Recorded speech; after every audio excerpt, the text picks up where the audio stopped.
En préambule de ce début d'après-midi, j'aimerais vous signaler, et ce n'est pas rien, qu'il y a déjà beaucoup de monde dans cette salle pour un colloque de restitution, c'est déjà une belle victoire, mais qu'il y a surtout 350 personnes connectées en ligne ce matin pour voir cette conférence.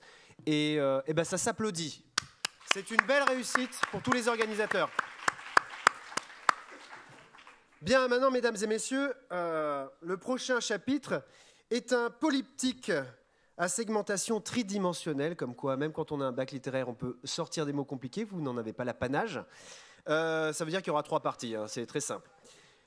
3 présentations qui portent sur le site de la Pré-Misotière, sur lequel il y a eu une opération de dépoldérisation qui a été conduite par le parc, mais également en partenariat avec le Conservatoire du Littoral et l'exploitant agricole, M. Jean-Paul Roux. La réserve également et le syndicat mixte de Vendée-Sèvres-Autisme étaient partenaires.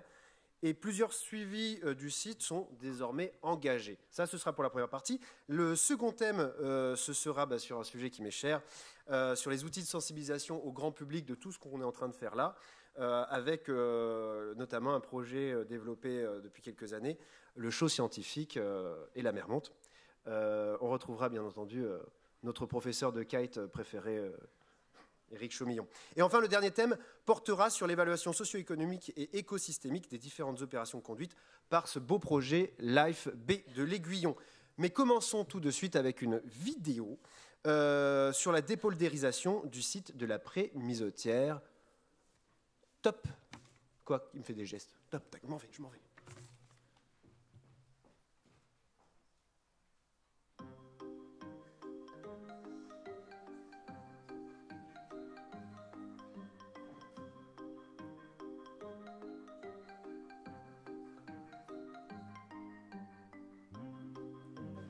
On voit bien là, la végétation derrière qui commence à prendre de plus en plus de place, quoi.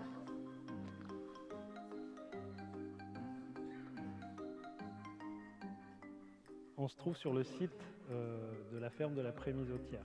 C'est un des sites du programme Life B de l'Aiguillon. Ce site, il appartient au Conservatoire du Littoral, qui a acheté ce site en 2004 et qui a installé un jeune exploitant agricole pour conduire son exploitation de façon plus vertueuse pour l'environnement. Et il se trouve que ce site se trouve à proximité de la Sève niortaise, dans un méandre, et donc dans l'embouchure de la baie de l'Aiguillon. Et il est donc soumis aux marées. Il a d'ailleurs subi la tempête Xynthia en 2010, fortement. Et depuis, une des digues qui protège l'exploitation est extrêmement fragilisée. Et donc, dans le cadre du projet, on a fait le choix, en accord avec l'exploitant, de reculer la digue abîmée pour la faire venir ici, sur laquelle on se trouve. Et ainsi, on gagne 10 hectares de milieux naturels qui vont évoluer en présalé. Et l'exploitant agricole, lui, se voit avoir une meilleure protection pour son exploitation dans les années à venir. Donc, tout le monde est gagnant. Il faut savoir reculer pour mieux se protéger.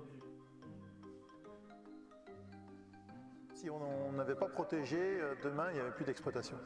Donc, à un moment donné, il faut faire un choix. Et c'est une situation qui permet de pouvoir continuer dans l'exploitation de la Pré-Misotière en élevage. La digue, donc, elle se trouvait là derrière, là, une 50aine de mètres d'ici. C'est aussi l'accompagnement finalement des effets du réchauffement climatique. Donc on ne fait pas contre complètement, on s'adapte. On protège aussi les territoires environnants, puisque en dépoldérisant, eh bien, en fait, ce sont des zones sur lesquelles les submersions peuvent s'épandre et ne pas impacter d'autres territoires, notamment urbanisés. C'est un projet à la fois écologique, agricole, qui est en harmonie avec son territoire et avec l'avenir de ce territoire. Il y a très peu d'expériences de dépoldérisation en France. C'est la première dans le Marais Poitevin. Donc l'idée de faire tous ces suivis, ça va être d'acquérir des connaissances sur cette étude, quoi, sur le fait de dépoldériser. Les suivis que l'on fait sur cette zone, ça va être le comptage des oiseaux d'eau tous les 10 jours, un suivi de la macrofaune benthique tous les ans, un suivi de la sédimentation par relevé topographique 2 fois par an, et on suit également la flore. L'action qu'on a portée ici, finalement, elle est simple. On a répondu à 2 objectifs. Un, de regagner du milieu naturel, sous forme de présalé, qui va revenir naturellement. En même temps, on protège une exploitation agricole qui pourrait être menacée si la digue n'avait pas été reprise. Et on envoie également un message important en évaluant ce qui s'y passe pour les prochaines stratégies à porter en France face à l'élévation du niveau des mers.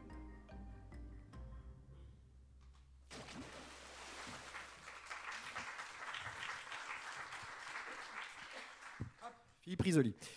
Bien, Loïc Chéniaud, qui est coordinateur de ce Live B de l'Aiguillon et qui travaille au Parc national régional du Marais Poitevin, va arriver. Loïc, je tiens à préciser qu'on t'a vu avec les cheveux courts et les cheveux longs dans ce sujet. Tu as été chez le coiffeur pendant, d'accord.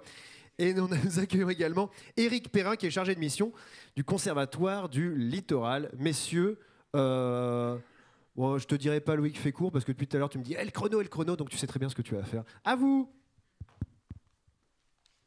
Bonjour. Comment ça se passe pour les diapos? Tu peux m'expliquer? Ah pardon, j'ai pas fait le brief diapo. Donc un petit mot effectivement sur le site du Conservatoire littoral de la Prémisautière. On est, comme ça a été dit dans le film, sur le dernier méandre en fait de la Sèvre niortaise avant la baie de l'Aiguillon. C'est un polder céréalier drainé qui a été acheté par le Conservatoire en 2002 dans l'objectif de reconstituer des prairies naturelles et des zones de baisse conformément aux objectifs de la France dans le cadre du plan Roussel qui était de reconquérir 10 000 hectares de prairies sur le Marais Poitevin. Donc on a remis en prairie à peu près 170 hectares, il me semble, sur ce site-là, avec des baisses qui sont très favorables à l'accueil d'oiseaux d'eau. Et donc pour faire tout ça, on a installé un jeune agriculteur en élevage bovin et ovin. Voilà ce que je peux dire sur le site rapidement, puisqu'on m'a dit d'aller très vite.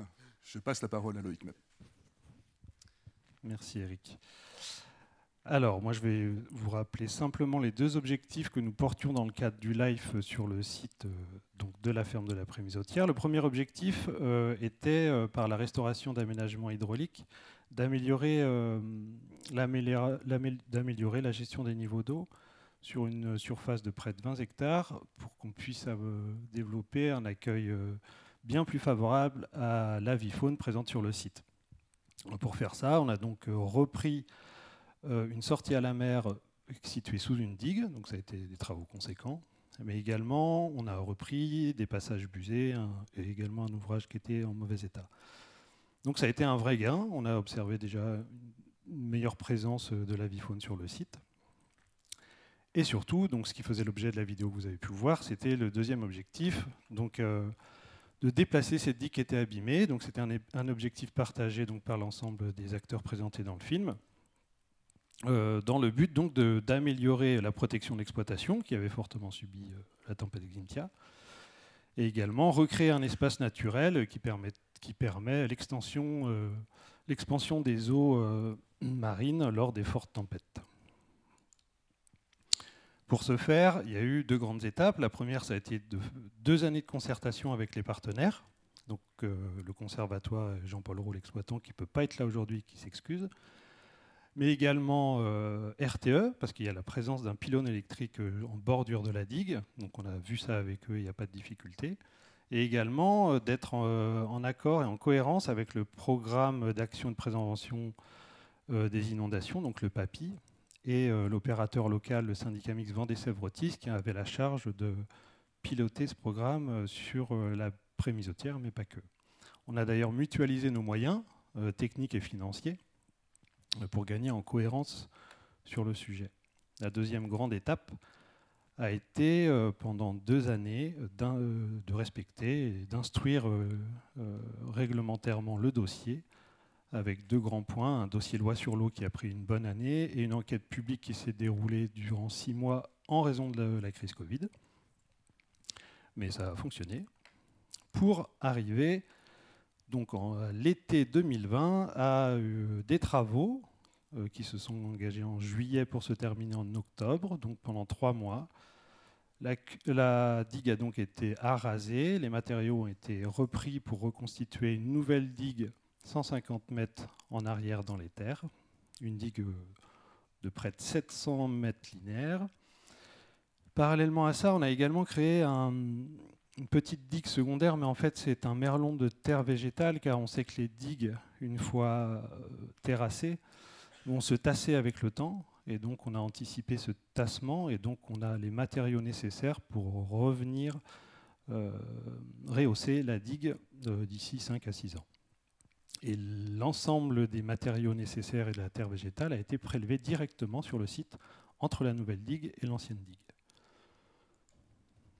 Voilà, pour illustrer ce qui s'est passé, on peut voir donc lors de gros coefficients de marée ce que ça donne. On voit donc une surface qui permet donc l'expansion des eaux marines. En conclusion, parce que oui, je fais vite, l'opération a donc permis de gagner 10 hectares de milieu naturel.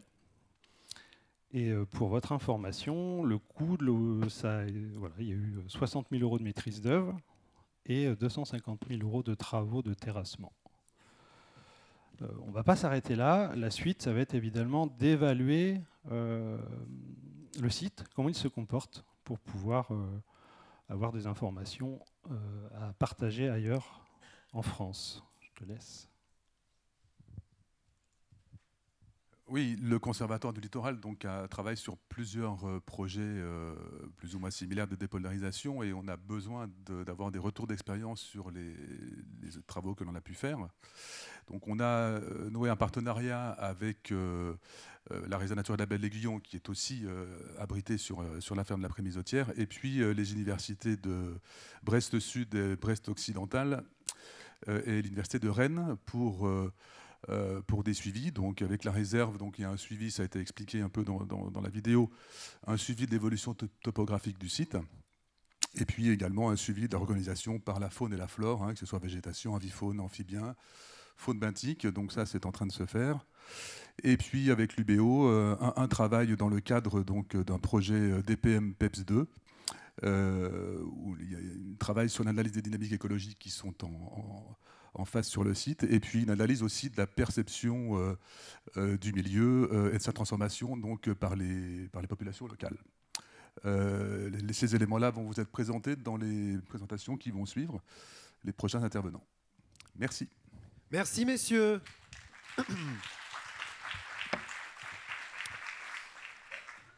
Nous avons un temps de questions, même si le temps nous est compté. Avez-vous des questions ?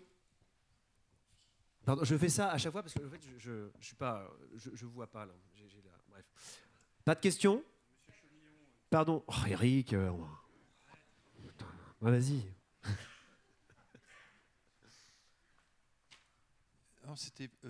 La question que je me posais, c'était donc là évidemment, vous avez dit la phrase du type toutes les personnes qui étaient dans le film étaient d'accord, quelque chose comme ça. Est-ce que tout le monde était vraiment d'accord ? Merci Eric. La personne qui est la plus concernée, c'est Jean-Paul Roux, l'exploitant agricole, évidemment.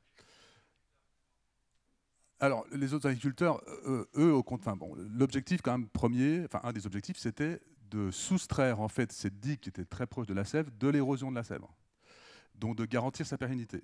Donc l'exploitant, lui, il a tout intérêt, comme il est dans le film, effectivement, d'avoir une digue qui le protège véritablement. Il est sur un élevage ovin, donc le fait de gagner, donc il perd des terres effectivement qui étaient protégées, mais il va gagner des prés salés qui peuvent être pâturés par ses moutons, et donc il y a aussi un intérêt pour lui. Donc oui, il y a eu une adhésion tout de suite. C'est un projet sur lequel on travaille depuis longtemps, et on avait déjà, juste après Xynthia, quand les digues ont été refaites, on avait déjà envisagé de reporter cette digue, de la reculer, parce que ce phénomène d'érosion était déjà, donc on en a discuté avec lui. Ça ne s'est pas fait pour des questions administratives un peu compliquées, et donc il y a une adhésion complète de sa part là-dessus. Après, sur les agriculteurs qui sont plus loin, eux, le fait que la digue les protège mieux, évidemment, ils y sont absolument favorables. Juste un complément à ce sujet, justement, la prochaine intervenante, Marion Bourris, va pouvoir répondre en partie à ta question. Elle a interrogé l'ensemble des acteurs du territoire sur ce projet. Merci beaucoup, messieurs, on peut les applaudir. Nous allons, comme tu viens de le dire,